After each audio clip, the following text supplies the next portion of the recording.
Welcome back to RoxomTV. I'm your host, Jemmy. We've got a packed show today. The US and Venezuela situation is escalating fast, and now it looks like Washington may be pushing even further, even as Russia gets pulled into the picture. If this is really the case, we could be entering a period of global instability that markets are not fully priced in for yet. We will break down what this means for geopolitics and energy, take a look at China's AI push, and the latest move from Riot Platforms and the growing debate around taxing billionaires in crypto and tech. And later in the show, we'll be joined by an expert from Hong Kong to shed light on why this moment could be actually creating new opportunities for Hong Kong, even as the world gets more uncertain. So before we dive into the news and geopolitics, let's actually start with the market. So let's take a quick look at Bitcoin's price action and where Bitcoin is trading right now. Honestly, we are doing price analysis every single day on RoxomTV. So not gonna lie, we are still at the second stage of the bear market, entering the third stage. So the reason why I would say this and why I managed to call a bear market early is let's start with the 2-week chart. So today's show is a little bit different. I want to build from a higher time frame before jumping into shorter time frame into daily. So the 2-week chart is just shedding some light because what we're doing right now, I pull out the 50-week moving average. So being the blue line here. And if we zoom closer, okay, first of all, it's a good sign that we managed to close this 2-week candle above the 50-week moving average, the blue line here.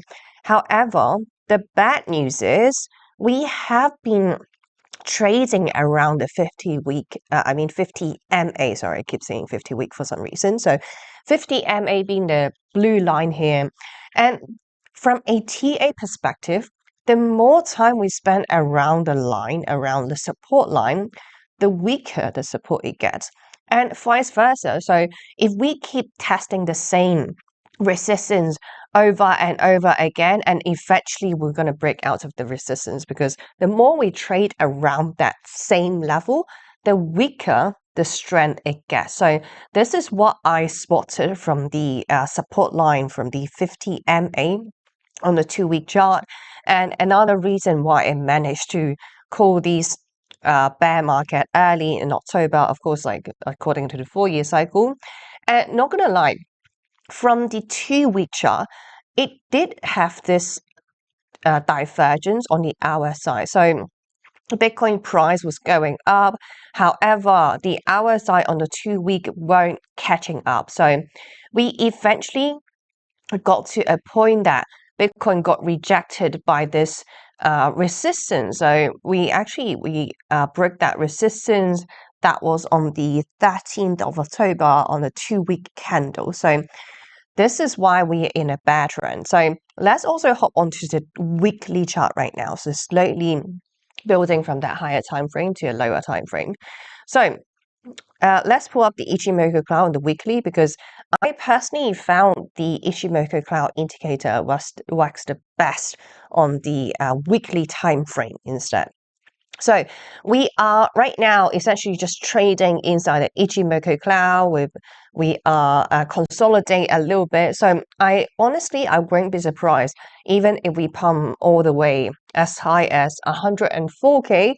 But technically speaking, this is still a bear market, because according to the past cycle, we spent around like 3 months inside this cloud. So what it means, okay, zooming out, starting from November 2021, it was still a bear trend, but of course we didn't get down from 69K all the way to 15.5K in I would say just a few weeks time. So what I mean is that we're just like chopping around. So even in a bear trend, we'll have pumps like this. We have relief rally like this. So this is exactly what I'm seeing. And the pattern is looking awfully similar, even carrying on all the way till 2026. So in other words, I won't be surprised if we close with a slight positive number for January. Of course, today is just 8th of January, so still the beginning of the year. But let's see how it plays out. Because what we know, spotting from the pattern, is that Bitcoin since October, November, December, we got a negative return. So it was like a red month, 3 consecutive red months. And this is one of the reasons why people think the 4-year cycle is no longer intact. However, if we actually zoom out till like all the Bitcoin history. So if we happen to just draw the regression line, what we notice is that, okay, we are still following the general trend for Bitcoin. Bitcoin just like doing what it has been doing for the 17 years of existence. So what I learned in this cycle, yes, maybe it's not following exactly as we expected. But what I also learned is that history doesn't repeat but it often rhymes, because we have the diminishing returns, so focus on the top line that I just drew here. But at the same time, the drawback is diminishing as well. So that is the good thing or bad thing, because we don't get crazy return like we hoped for, but at the same time, we don't get like crazy losses like the beginning of Bitcoin's period. So quite very quickly, let's also do the daily chart analysis as well. So as for the daily, the Bitcoin still building up this like support. We haven't broken out of this support, and we have been building up this support trend line since 21st of November. Let's see if we manage to hold above that, because like despite having this drawback at the end of the day, if we look at the percentage wise, so we pumped all the way to 94k and then we got rejected. Like as I mentioned when I was doing price analysis in the show, 94k is a key critical level I'm watching, because like whenever we get close, and it's zooming out, that happened to be a prior top even back in March, and also the prior support level. So prior support prior support here in April 2025, it becomes feature resistant. That's why 94, nice little rally that we experienced, especially after the news like market happened to like that very much. So ever since that, we have a nice little relief rally, but what I mentioned is that 94k is still a key resistance that we should bear in mind. So that is the reference we have to look at. But anyways, from the daily chart, I'm seeing this nice little support upward trend. So upward trend line for Bitcoin. Let's see if we manage to break above 94k. So as I mentioned, let's pull up the Bitcoin monthly returns again. Since we have 3 consecutive negative returns for Bitcoin, and according to the weekly chart on the Ichimoku cloud, like if history repeats or maybe rhyme again, then in the coming weeks, like we might rally a little bit. It might carry out till February. The reason why I would say this, because last time we spent 3 months, so about 100 days inside this cloud. So if we expect something similar to happen, then it's going to be in mid-February. So that is a rough timeline I'm looking at in terms of this bump. So that is the Bitcoin quick update. I want to give it to you guys. Let's quickly hop onto the geopolitics news, because there's a major escalation at sea. This is a serious escalation, and it's happening quietly, far from headlines for some reason. Over the past 24 hours, the United States has seized 2 oil tankers linked to Venezuela. One of them was flying a Russian flag. The other one was loaded with nearly 2 million barrels of oil bound for China. This is not just about oil, this is about sanctions, power, and how far the United States is willing to go after capturing Venezuela's president just days ago. So let's walk through what happened. So let's talk about the first tanker. Here's the news and a video of the oil tanker flying Russian flag. So yesterday, U.S. forces boarded and seized a Russian flag oil tanker in international waters near Iceland. This ship had been on the run for weeks. Originally named Bella One, however, it changed its name and switched flags and turned off its tracking systems, all to avoid US sanctions enforcement. US Coast Guard and military teams boarded the vessel by helicopter. Nearby Russian naval assets, including a submarine and a warship, were present, but there was no direct confrontation. This is believed to be the first US seizure of a Russian flag commercial ship in recent history. So, how Russia framed the whole thing, of course, Russia is not happy. Like, Russia immediately condemned the action, and Russian officials, what they claim is the seizure violates international maritime law. The crew must be released, and the ship was operating legally under a temporary Russian flag. And how Russia labeled this action is actually, they call it piracy. But here's what's interesting. Kremlin's response has been muted, so no major escalation and no military retaliation for the moment being. Likely because Russia is still engaged in delicate talks with the US over Ukraine. So the silence actually speaks volumes, I would say. And the second tanker I mentioned in the beginning of the show. So just hours earlier, the US seized a second vessel in the Caribbean. The ship was carrying 1.5 to 2 million barrels of Venezuelan crude oil, sailing toward China and operating with its transponder turned off, broadcasting a fake location near West Africa. US officials described the vessel as stateless, making it eligible for seizure. It is now being escorted to the US under a federal warrant. So, timing wise, the US is moving really fast and precise right now. These seizures come days after the US capture of Venezuelan President Maduro, and after the raid, President Trump announced Venezuela would deliver 30 to 50 million barrels of oil to the US. And in terms of the oil revenues, it would be placed under US supervision.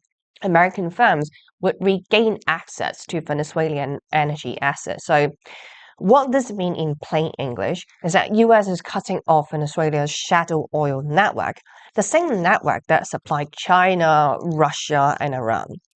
So in terms of the impact on the oil market, shadow oil flows are disrupted. Tanker operators face higher risk, and sanctions enforcement just got real. Ultimately, what Donald Trump is doing is pushing oil prices lower as the US now controls the majority of that oil supply in the entire world. They have just weakened the power of OPEC, and now oil supply is more consistent. So Donald Trump can control the oil price, which can further reduce inflation rate, meaning there's now more room for rate cuts. So I would say the bigger risk is instability. And if we look at the price movement in oil, let's take a look at WTI crude oil. The last month, it has been a downtrend. So ever since 5th of January, it was trading at $58 and it went down to $56. But like zooming out to maybe all the way to a year ago, still a general downtrend. So oil price is very much under control, and especially now the US is getting involved. So for Russia and China, and especially about news like this, for Russia, I would say, like, both of these countries, they are facing challenges by the US. For Russia, billions in Venezuelan loans are now at risk. So Russia can't collect that money anymore. And a key sanctions evasion hub has been dismantled. US power was asserted in Russia's own backyard. And as for China, let's go back to China. So, as for China, Venezuelan oil shipments are disrupted, legal fights over debt repayment may follow, and energy security just became more fragile. This is no longer paperwork and sanctions list. This is physical enforcement. So, the final take here, let's just make it clear. Like, this marks a new phase in global geopolitics. The big question now is not if there is backlash, but where, how, and how soon. So let's see how this situation plays out, and we'll keep you guys up to date. Okay, we'll continue tracking this very closely because what happens next could reshape energy markets and trade routes and global power dynamics. All right, so what we're going to do right now is to take a short break, and after that, we're going to dive into the news of China's major AI doing IPO in Hong Kong, so in our local market here. So stay with us. Security matters. Zappo Bank, the only way to bank your Bitcoin. Apply now at zappobank.com. Some call me Chicken Little, others Bubble Boy. I'm a bit changed, but sounds familiar, right? Let me tell you a hard truth. The S&P isn't rising, the dollar's falling. That's the trick, monopoly money. It's ice melting by the second. Your savings, your salary, your time. Worth less every second. Everyone's using the wrong measuring stick. Switch the denominator. Price the S&P into Bitcoin. Hard, fixed, unprintable. Suddenly your unstoppable index, it's collapsing. And while you cling to dollars, well, Wall Street already switched. Before, you needed 2 brokers. Still getting my ninja bonus though, right? Plenty of spreadsheets. And my quant! I hate this part. I was right, and I'll be right again. If I were you, I'd thank me. You know my name's Dave, right?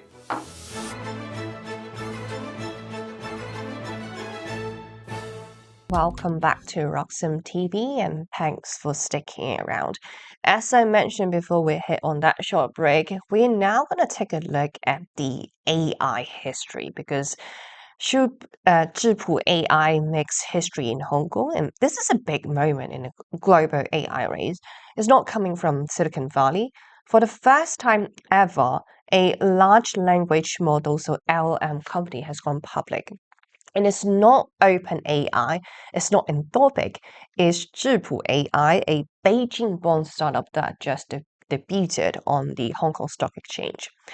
This IPO is being closely watched, not just a stock story, but as a signal of where the AI power balance is heading to. So let's break it down what happened. So today, on 8th of January, Zhipu AI officially began trading in Hong Kong.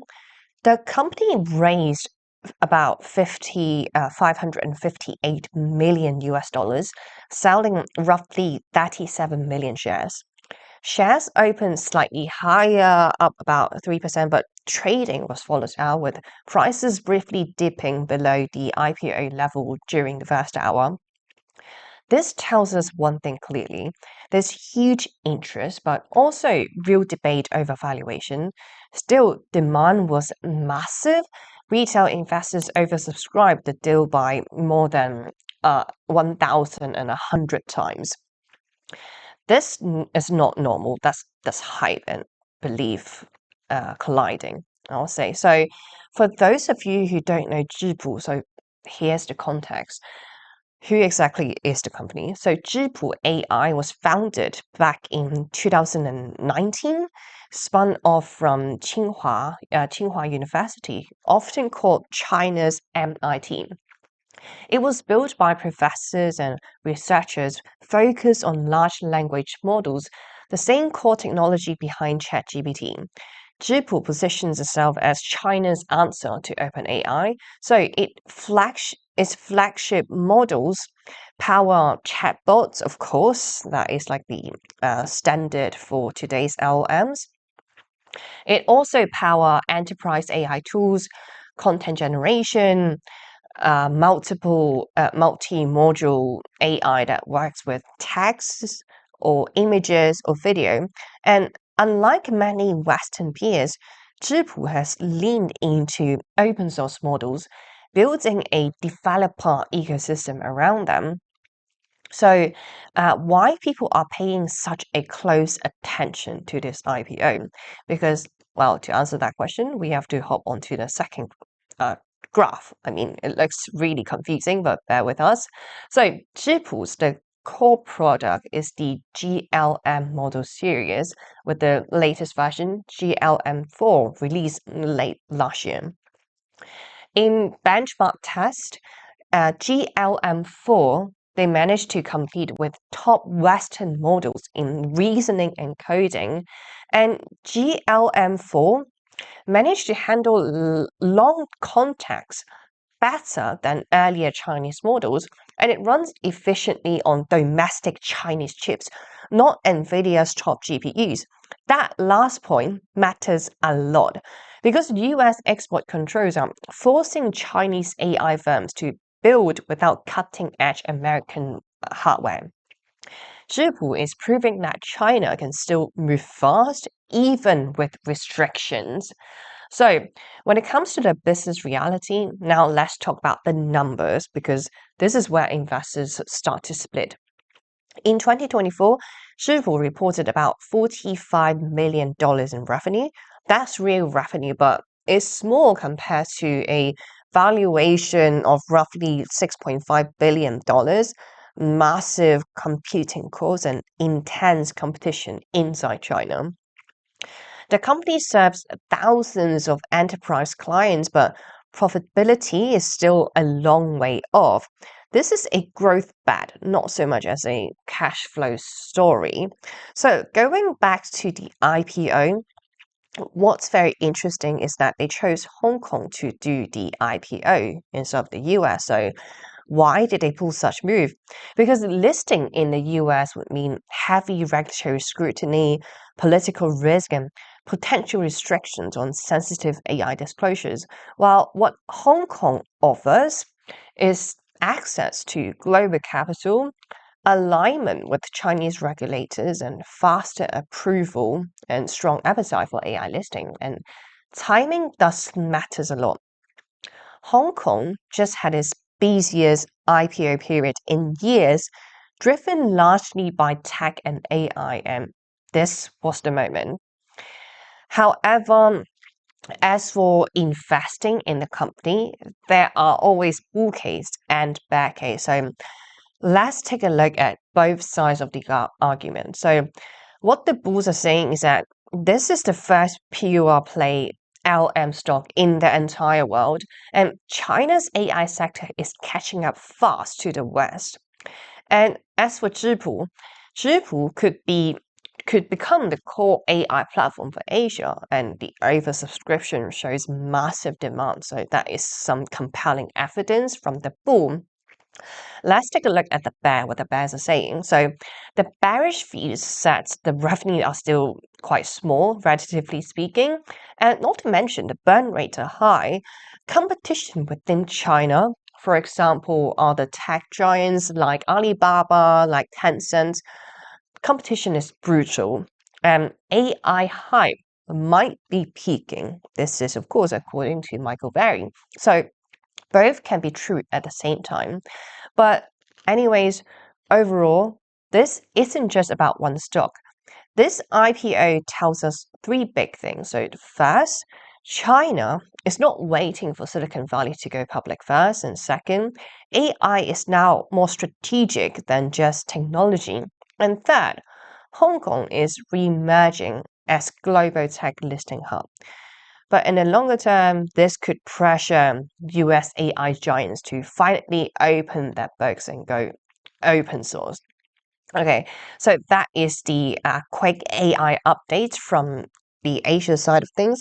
Let's also move on to other sorts of AI related and Bitcoin related news. So this headline caught a lot of attention in the market.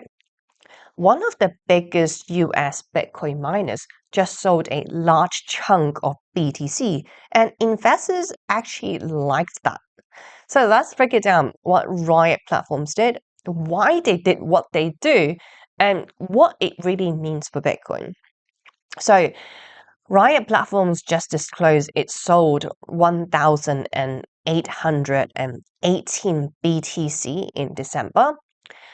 That sale brought in about $162 million and an average price of just under $89,000 per BTC.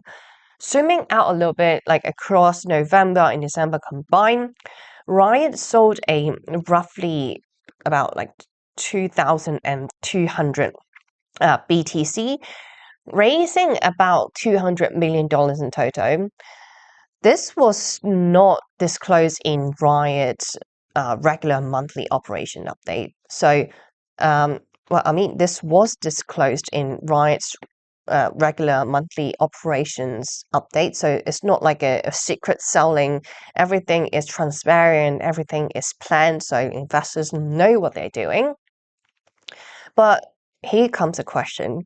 Where did the money go? Like, why are they spending? And why they need to sell so much money and so much Bitcoin? Where's the money going? So here's a key point and why investors are liking what they did. Riot is not selling because they are bearish on Bitcoin. They are selling to fund a strategic shift. Riot is moving beyond just being a Bitcoin miner. The company is now focusing heavily on power infrastructure, on AI data centers, on high performance computing and AI workloads. The reason why they would do this is, of course, like AI data centers make a lot more money per megawatt compared to Bitcoin mining alone. So Riot is becoming a power company first. Riot controls about 1 gigawatt of power capacity, mostly in Texas. That power can be used for Bitcoin mining or leased to AI and cloud computing clients.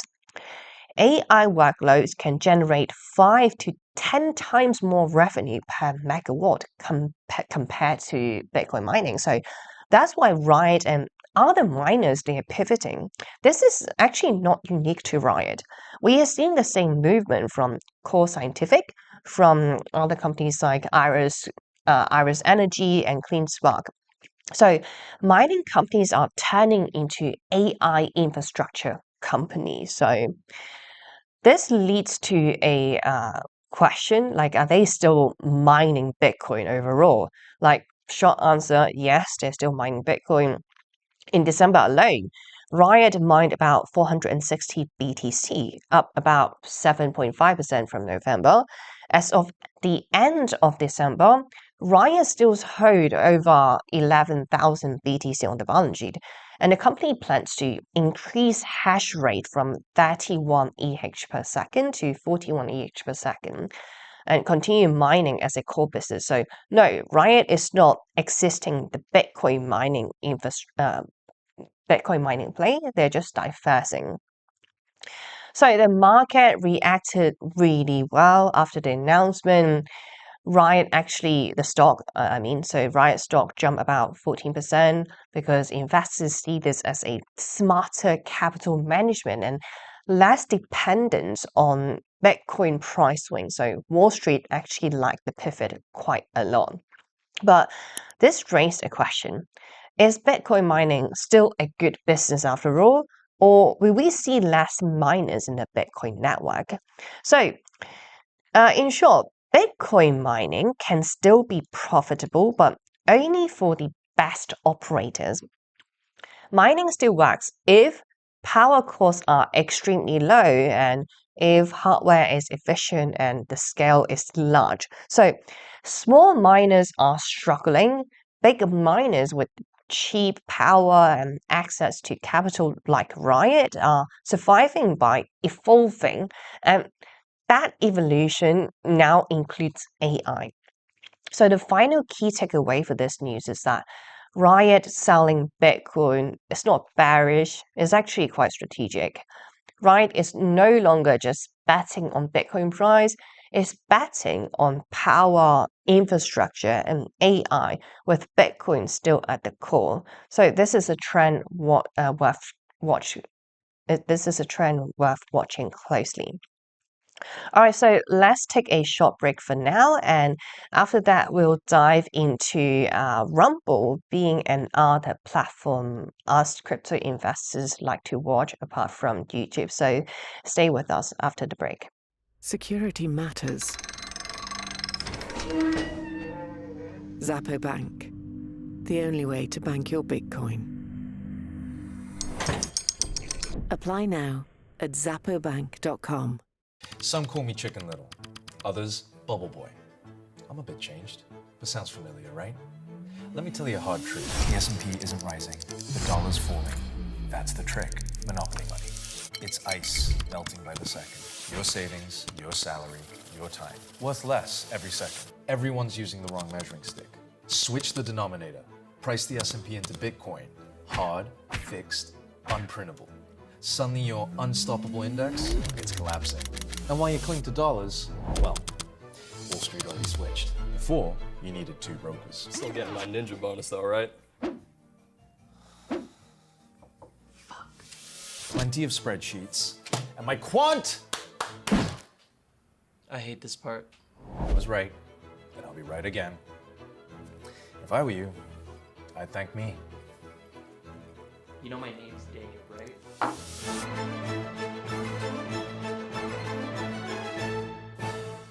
Welcome back to RoxomTV, and thanks for sticking with us. We're now going to dive into news of Tether teaming up with Rumble to launch a non-custodial wallet. So Rumble hasn't just partnered with Tether to launch a wallet, but built directly into the Rumble platform. So this isn't just an exchange or isn't a bank. This is crypto payments baked straight into a social media app. And the market actually, of course, liked that news quite a lot. So yesterday, just 12 hours ago, Rumble announced the launch of Rumble Wallet, developed with Tether. So the key feature we need to know is that users can tip creators directly in crypto.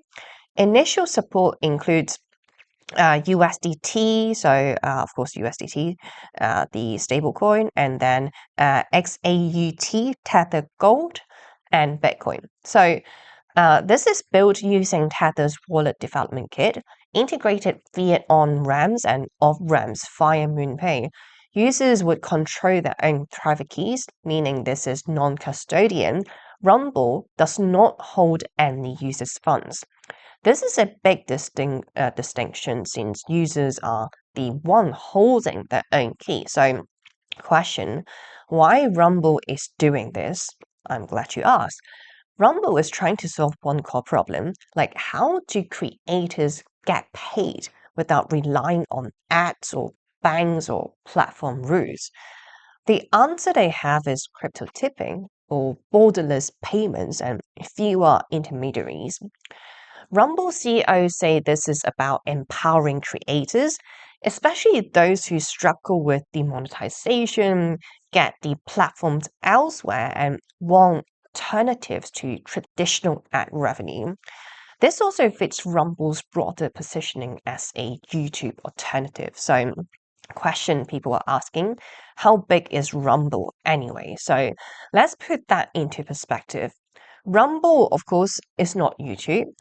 Rumble stats, they have around 15 million monthly active users with annual revenue around $100 million, market cap at $2 to $3 billion. And if we compare that to YouTube has way over like 2.5 billion users. So in other words, Rumble is niche, not mainstream, but the niche doesn't mean it's irrelevant. So why this matters in the bigger picture? This tells us a few things. Crypto is quietly integrating into social platforms. Payments are moving inside apps, not just exchanges, and stablecoins are competing right now with the traditional big boys, maybe PayPal or Stripe on banking rails. And that's the part worth watching, and that's why we're breaking on RoxomTV.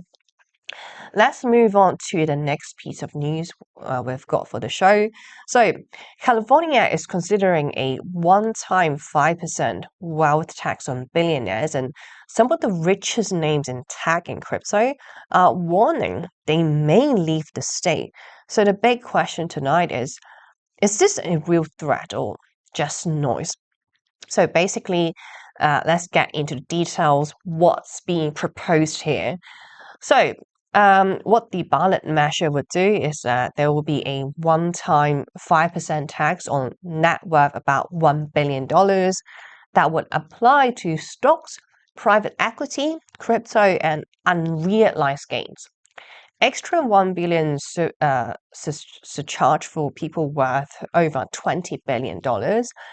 Payments would spread over 5 years, retroactive to 1st of January 2026. So that retroactive clause is key. It's designed to stop people from leaving early. So why is California doing this? Because California has over 200 billionaires, more than any other US state.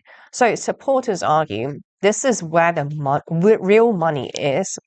But of course, there are critics and billionaires are furious. Like opponents are saying, and the main arguments that they brought up is, well, this proposal, they are taxing unrealized gains, and it forces people to sell assets just to pay taxes. And what it does is penalize founders for holding long-term equity. So it kind of sets a dangerous precedent. And this is where crypto enters the story. Several high-profile figures have warned they will leave California if this passes. There are some notable reactions in the market. For example, Kraken's Jesse Powell call it a thief, and Bitwise CEO Hunter Horsley says many are quietly planning exits, and David Sachs call it a funding mechanism for waste and fraud. So the message is quite clear. Crypto capital can move, and it can move fast. This isn't just about crypto. Tech billionaires are also weighing the risk. For example, Larry Page has already shifted entities out of California. Bill Ackman says the state is pushing innovation away. And there's precedent like Elon Musk. So Elon Musk moved to Texas years ago. He managed to save billions in capital gains taxes. Not everyone is leaving though. Interestingly, some billionaires are not panicking. One notable example is NVIDIA CEO Jensen Huang said he's fine with the tax. NVIDIA is actually expanding operations in California, and he hasn't signaled any plans to move. So this highlights a split. Some see California as irreplaceable, others see it as optional. So this is the core debate and key takeaway for this news. Historically speaking, very few ultra wealthy people actually move because of taxes, and high tax regions often gain millionaires over time. That's why many experts call this so-called threats a paper tiger. And as for crypto, like crypto kind of changes the equation because crypto founders, they don't need factories, they don't need offices, they can operate globally, and that makes relocation much easier. faster and less costly. So while history says they won't leave, crypto says, well, some actually might leave California. And this, however, this tax is not law yet, but the signal is powerful.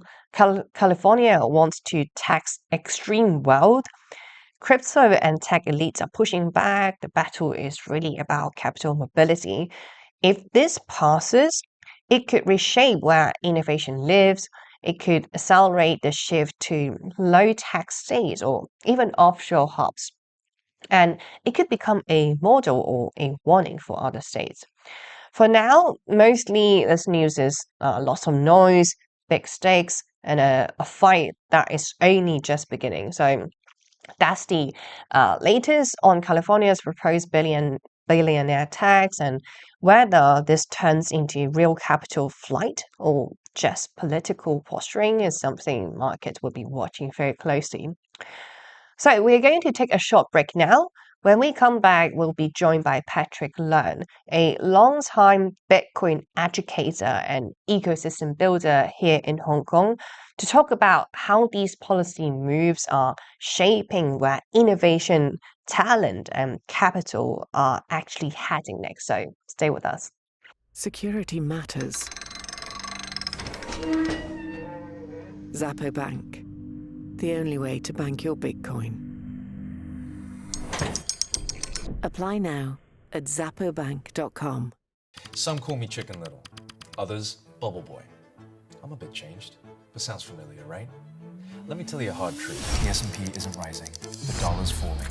That's the trick. Monopoly money. It's ice melting by the second. Your savings, your salary, your time. Worth less every second. Everyone's using the wrong measuring stick. Switch the denominator. Price the S&P into Bitcoin. Hard, fixed, unprintable. Suddenly your unstoppable index, it's collapsing. And while you cling to dollars, well, Wall Street already switched. Before, you needed 2 brokers. Still getting my ninja bonus though, right? Plenty of spreadsheets. And my quant! I hate this part. I was right, and I'll be right again. If I were you, I'd thank me. You know my name's Dave, right?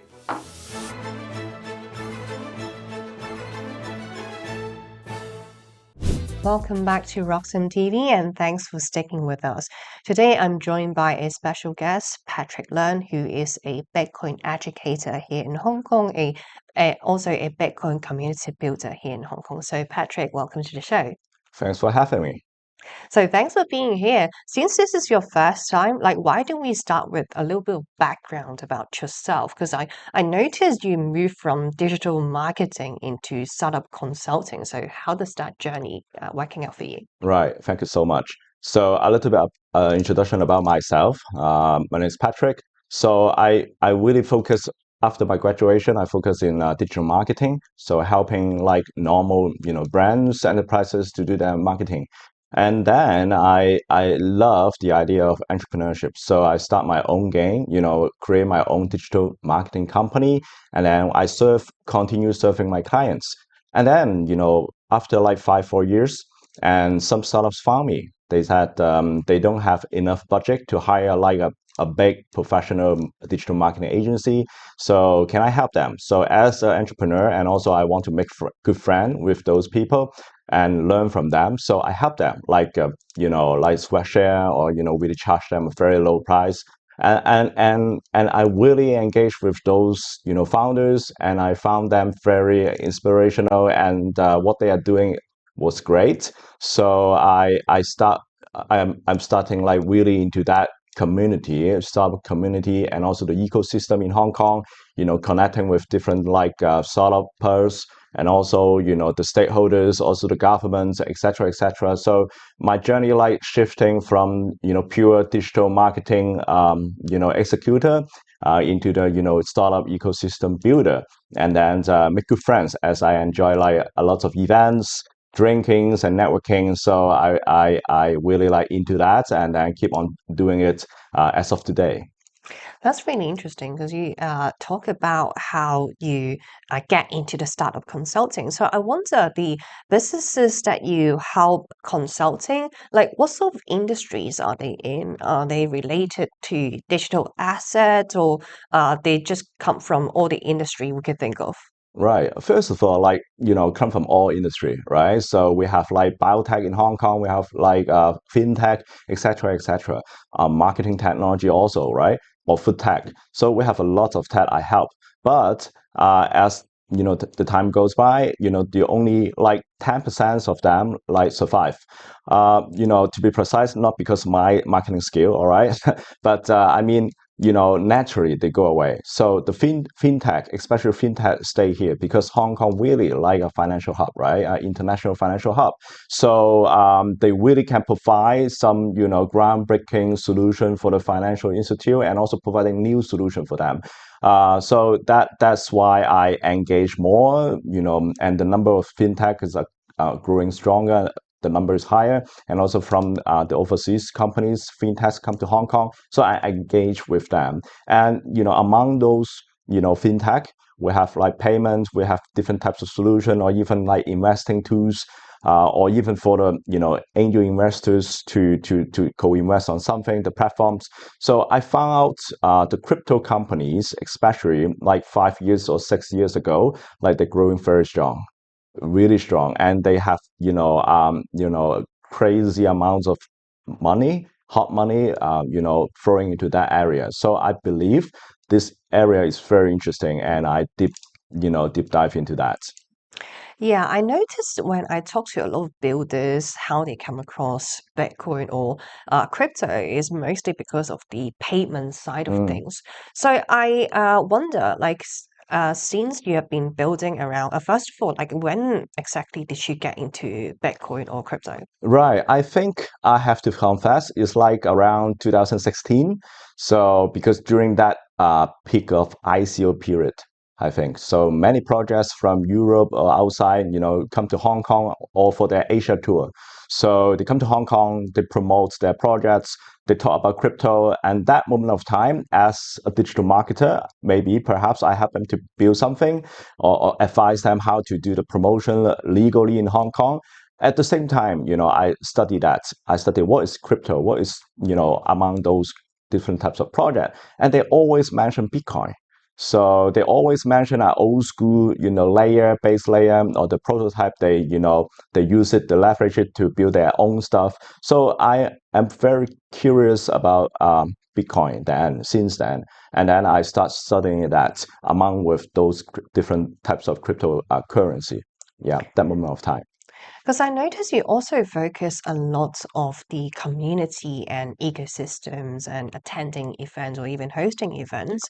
So I wonder when you talk to local Hong Kong community, do they manage to differentiate the difference of crypto Mm. or Bitcoin, or they think more like it's the same thing? Right. Very good question. I think they still mixing it up.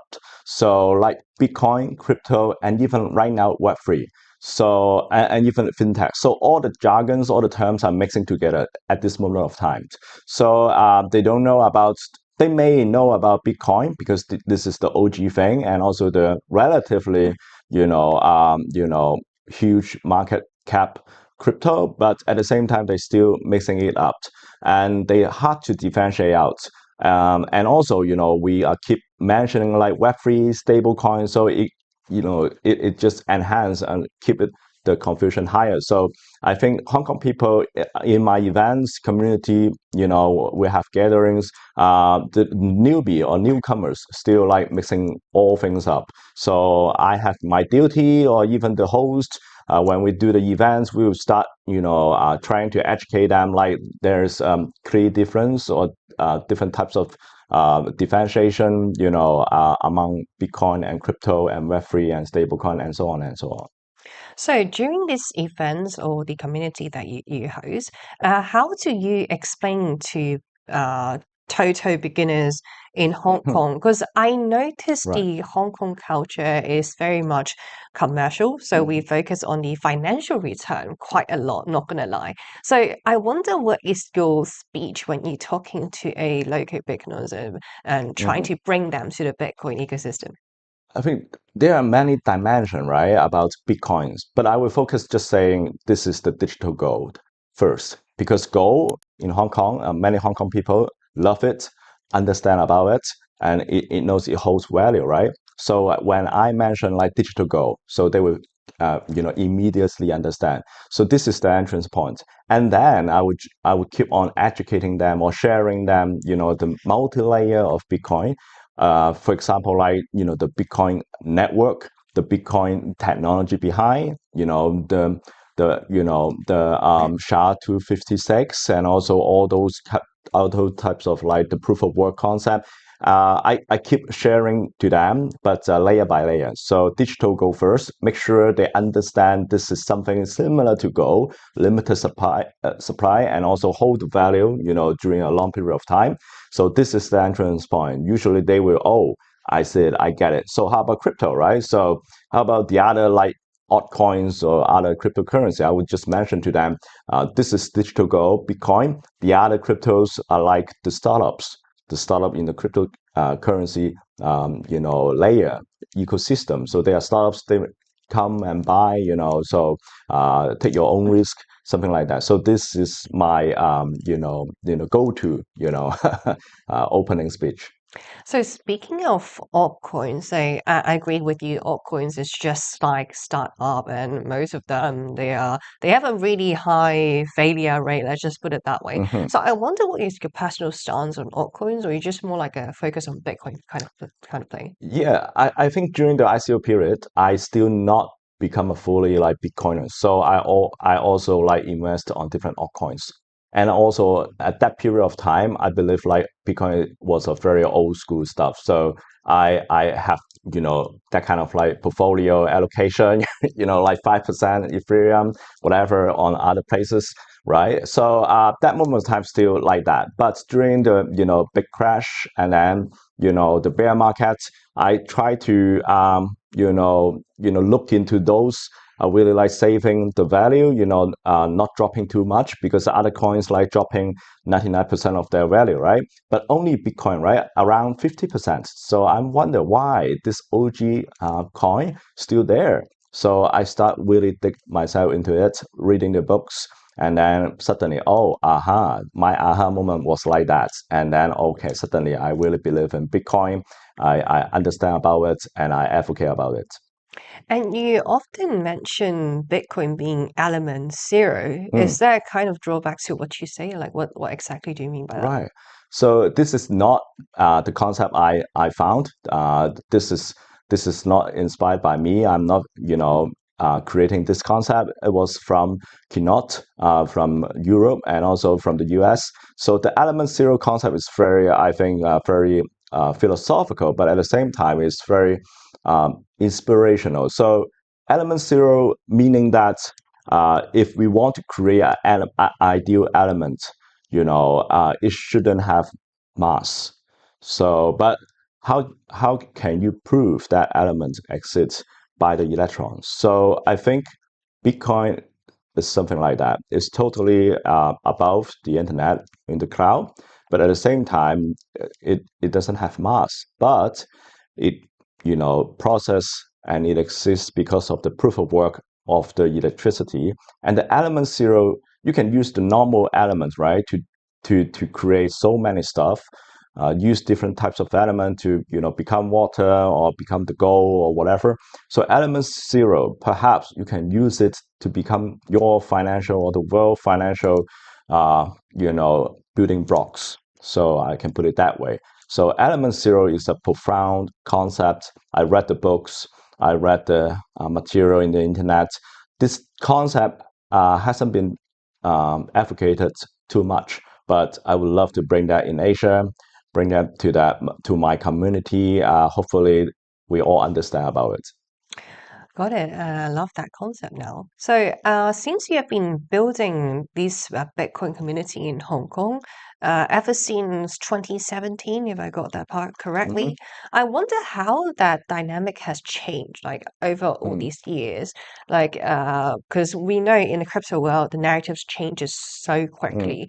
Like maybe back in the days in 2020, it was all about DeFi and then GameFi and NFT. So I wonder during communities like this, would they be like very degen mentality, or they just more focus on the whole digital gold aspect of things?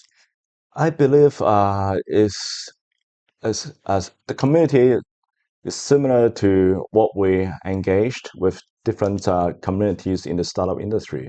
So most of them like crypto, they're chasing for the jargon. So NFT, ICO, stable coins, Web3, most of them like come to our events because of those latest trend or latest topic, similar to AI, right? So everybody are talking about AI last year, so we joined the event about AI, right? It's normal, no judgment. I think it's totally understandable. So we also use that to hopefully to attract more people to come to our events. But at the same time, we develop and we nurture, we build more number of members, for the concept of digital gold or the true meaning of Bitcoin. So we have more and more Bitcoiners into this community. At the same time, we will welcome all those newcomers because of the latest jargon or buzzwords to come to our community events. Why not, right? Because Bitcoin is for everybody. It's not just for the Bitcoiners. It welcome everybody, like mass audience, public, or even companies, human or non-human existence. So I think this is normal, and I will appreciate all the newcomers to come to our events if they just chase for some fancy topics. But yeah, it's normal, and we're okay for that. Yeah, so speaking of startup or different founders going to your event, and I get the sense that you love engaging with everyone, Yeah. and I agree with you because like Bitcoin, there's a reason for everyone to adopt. Bitcoin is not racist, and basically everyone is welcome, and you're gonna find a feature that you love about Bitcoin. So speaking of startup, I happen to notice you also in the consulting business.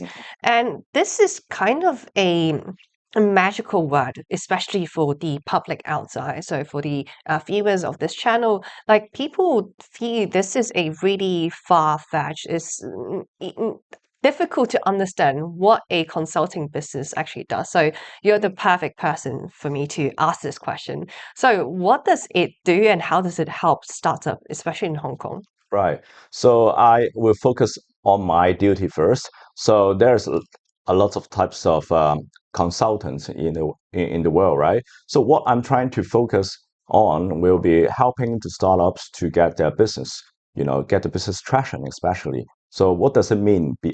Especially startup or tech companies, what they need is not about a technology consultant to advise them how to be innovative or how to create their own solution, because the solution is in their mind, right? So they already know what to do, what to solve. So my role is helping them to get actual business. What does it mean is, for example, business deal, MOU, business meeting, help them to spread the word. Similar to marketing, but marketing is like branding, like doing a lot of like social media stuff. But my job for business development, helping them, to how to shake hand with business leaders, how to make sure they have a contract, how to make sure they provide the solution the companies needed, and build actual business traction. Because in the startup world, especially in Hong Kong, everything is expensive, right? Rental, your rental, or the salary or human resources costs, everything are expensive. So I'm trying to make sure they survive. If the companies, the startup can survive in Hong Kong, I can make sure the whole world, you can really can survive across different cities, different regions. And also the investor will love it because you're quite successful in Hong Kong. It's so competitive, right? As a relative small market, but you can survive, you can shine, you can scale up. So even the investor will love the companies that come from Hong Kong. So I want to make sure that. And usually, also, some companies, they are quite successful. They got invested by the VC. Usually, what their next phase will be not increasing their own salary, right? Not increasing the founder salary, but they have to fulfill the investor or VC's commitments. For example, business objectives, expectation, results. So I also help them to deliver the results the investor requested. So this is what a consultant's role I'm doing every day, even today. Yeah, that was really helpful, and thanks for shedding some light about what a consulting does, because I'm sure most of the public out there, we just don't know what the actual business is doing. So, since based on what you told me, it sounds like a lot of the clients are from a TradFi kind of world, or traditional business kind of world. I wonder if there are any cases like after your consultation, maybe they starting to adopt crypto or Bitcoin that was like saving their business, or is there any cases like that? Yeah, there are one or two from Japan. There are one or two Japanese startup tech companies. They are trying to first of all, they're trying to mock our Hong Kong company's strategy before the treasury strategy, meaning that they would love to purchase property, they would love to purchase like foreign exchange, etc., to make sure their company value, like their reserve, getting higher and higher. But few years ago during the COVID time, I advised them, because the property market, was not going great. The exchange, especially Japanese yen, in exchange with USD or Hong Kong dollar, was going down. Everything cheaper and cheaper, so they can't hold their value. So I advise them, how about Bitcoin? So it's not about the listed company Bitcoin strategies. It's just a simple buy and hold the Bitcoin, convert your, company's profit into Bitcoin and hold it for, a long period of time, longer than 4 years. And let's see, right? To feel, perhaps it can help you rather than just invest on other alternative assets or other assets. And it turns out fine because even last year, right, they had a good time. So I think I help them, I advise them to do that together with the auditors, together with the financial planner in their companies. I think we are driving this direction forward.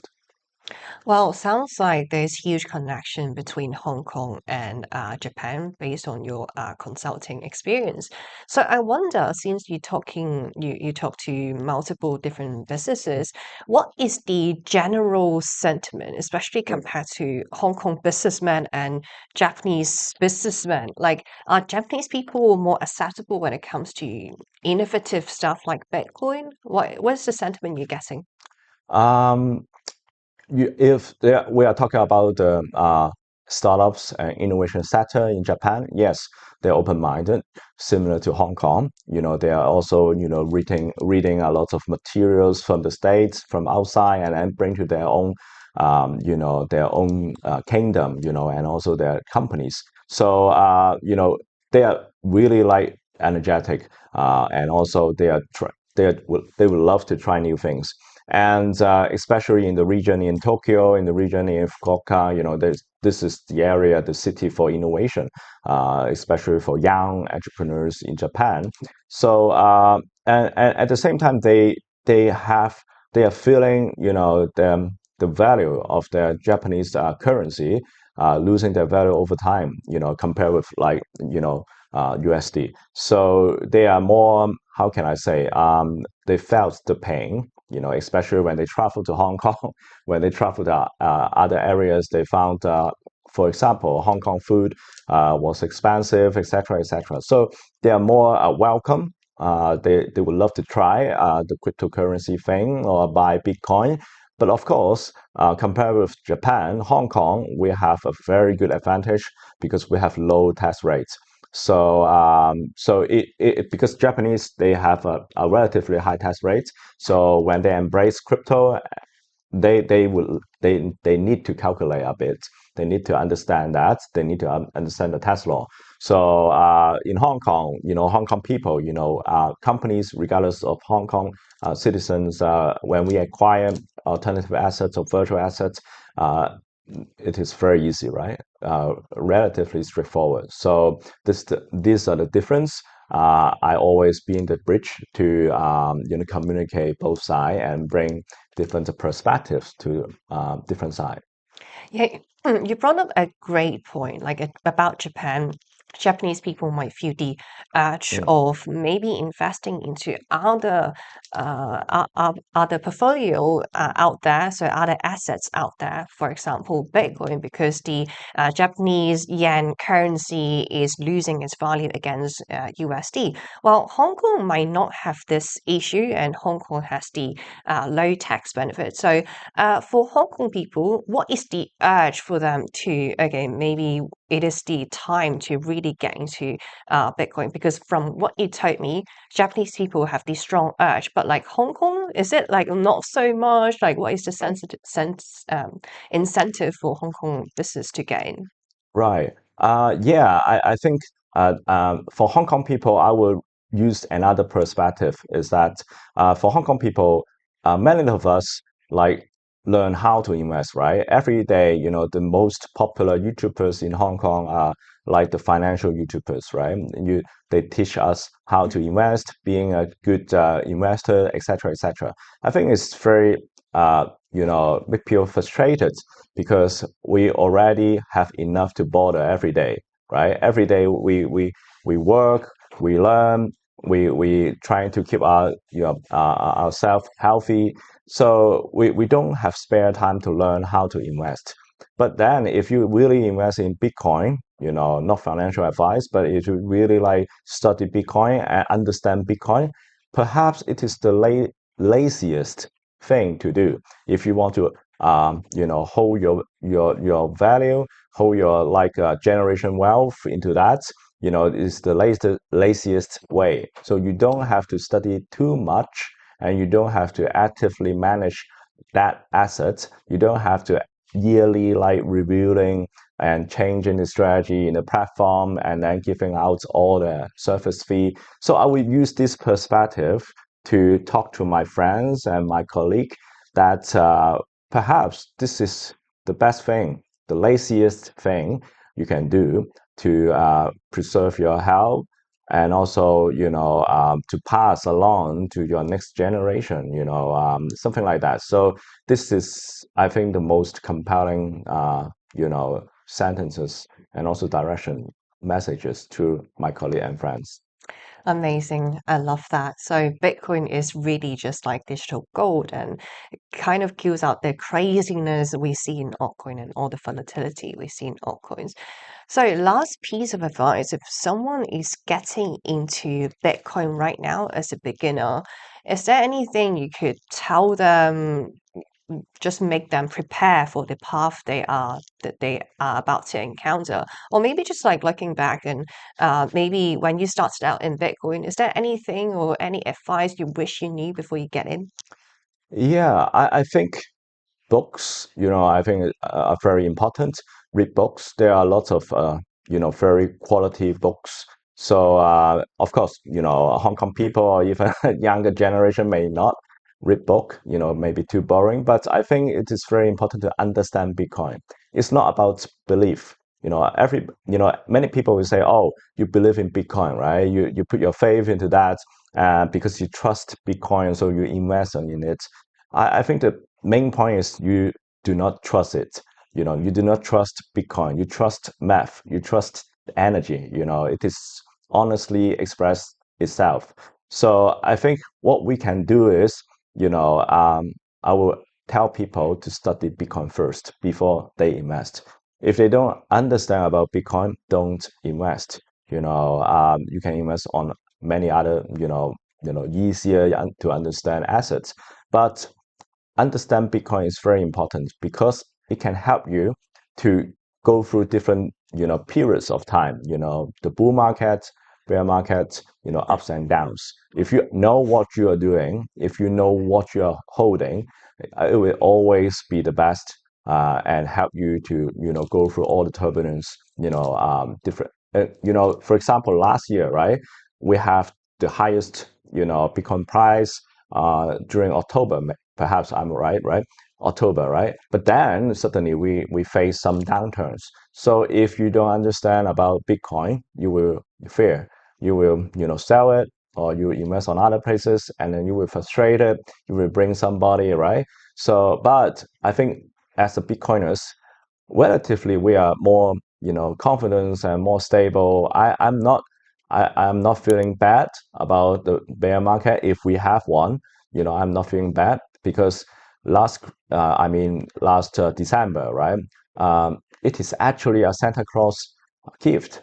It's a discount, right, for a Bitcoiners to acquire a bit more Bitcoins. So different perspectives, right? So price is not the key element, but how you understand one thing is important.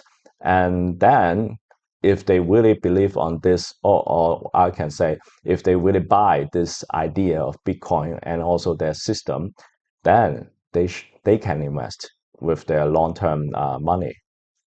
Amazing. I'm with you, Patrick. So only invest into certain assets when you understand one. Yeah.